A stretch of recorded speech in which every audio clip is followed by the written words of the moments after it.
Rasulullah sallallahu alaihi wasallam bersabda, "Man kharaja fi talabil ilmi fa huwa fi sabilillah hatta yarji'a." Barang siapa yang keluar rumah menuntut ilmu agama, ilmu yang mendekatkan diri kepada Allah, maka dia itu orang berada di sabilillah, berada di jalan Allah sampai dia pulang kembali ke rumahnya. Artinya pulang pergi, orang itu di sabilillah, di jalan Allah. Artinya kalau dia meninggal dunia, maka dia meninggal dunia dalam keadaan fi sabilillah. Orang yang berangkat menuntut ilmu sampai dia pulang kembali ke rumahnya, dalam perjalanan itu dia habis umur, maka dia meninggal dalam sabilillah, dalam husnul khatimah. Itu antara lain kelebihan yang diberikan Allah kepada orang yang menuntut ilmu itu. Para ulama menjelaskan tentang kalimat ilmu. Ilmu terbagi dari 3 huruf.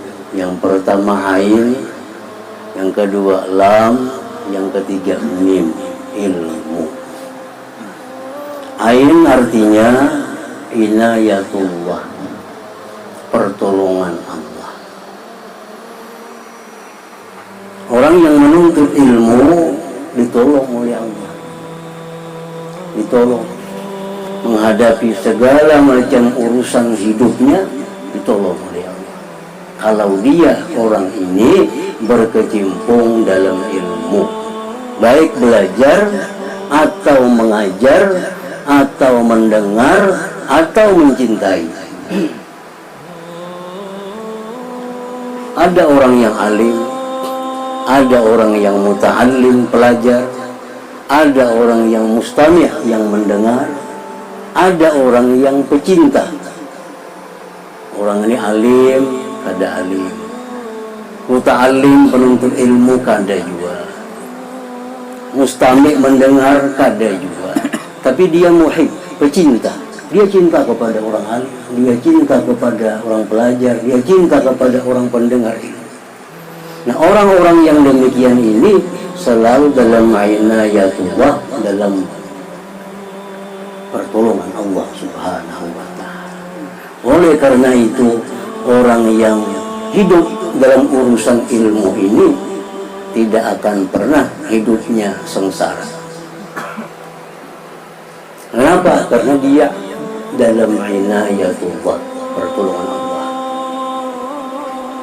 Kita kadang akan melihat ada orang yang berkecimpung dalam ilmu, baik alim, baik muta'allim, baik mustami', baik muhib, kesusahan dalam hidup, kesusahan dalam mengurus keluarga, kesusahan dalam mengurus ekonomi, kada akan pernah. Kenapa? Karena orang ini dalam inayatullah, dalam pertolongan Allah Subhanahu wa ta'ala.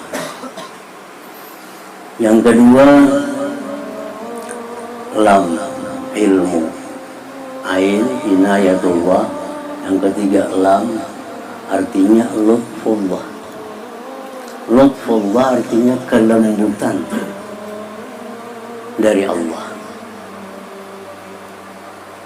Kalaupun orang ini mendapat musibah, tetapi musibah itu disertai dengan kelembutan Allah, sehingga dia kadang merasa bahwa itu musibah adalah kesengsaraan hidup. Kita kadang akan bisa menghindar takdir sakit, kadang akan bisa menghindar. Takdir miskin kadang akan bisa menghindar. Tetapi kita bisa minta lutfullah, kelembutan Allah. Walaupun kita dapat musibah, kalau disertai kelembutan Allah, maka musibah itu kadang akan terasa sakit bagi kita. Kita hidup susah, hidup fakir, tetapi disertai dengan lutfullah, kelembutan Allah, kita kadang akan pernah merasa fakir, kita akan menjadi orang yang kaya hatinya. Orang yang menuntut ilmu, orang yang mengajar ilmu selalu disertai lutfullah, kelembutan dari Allah Subhanahu wa ta'ala. Orang yang berilmu miskin, orang yang tidak berilmu miskin, tetapi miskinnya orang berilmu disertai lutfullah, kelembutan dari Allah. Orang yang menuntut ilmu sakit, orang yang tidak menuntut ilmu sakit, tetapi sakitnya orang menuntut ilmu disertai lutfullah, kelembutan dari Allah, sehingga dia tidak merasakan sakit itu seperti sakit yang dirasakan orang yang tidak menuntut ilmu. Nah, jadi orang yang menuntut ilmu selalu dalam kelembutan dari Allah Subhanahu wa ta'ala. Sudah dapat pertolongan, ditambah lagi dapat kelembutan. Yang ketiga, mim, ilmu. Mim artinya adalah mahabbatullah, kecintaan Allah. Orang yang berilmu, orang ini adalah dicintai oleh Allah Subhanahu wa ta'ala. Al-alim habibullah, orang yang berilmu itu kekasih Allah, walau kana fasiqa, sekalipun dia fasik. Wal jahil aduullah, orang jahil itu musuh Allah, walau kana abidah, walaupun dia ahli ibadah. Orang alim fasik masih dicintai Allah, karena dengan ilmunya dia mudah kembali kepada Allah, dia mudah tobat kepada Allah karena sudah tahu ilmunya. Tetapi orang jahil ini musuh Allah, walaupun dia ahli ibadah, karena ibadah dari orang jahil pasti ditolak oleh Allah Subhanahu wa ta'ala. Fa kullu man bi ghairi ilmin ya'malu a'maluhu mardudatun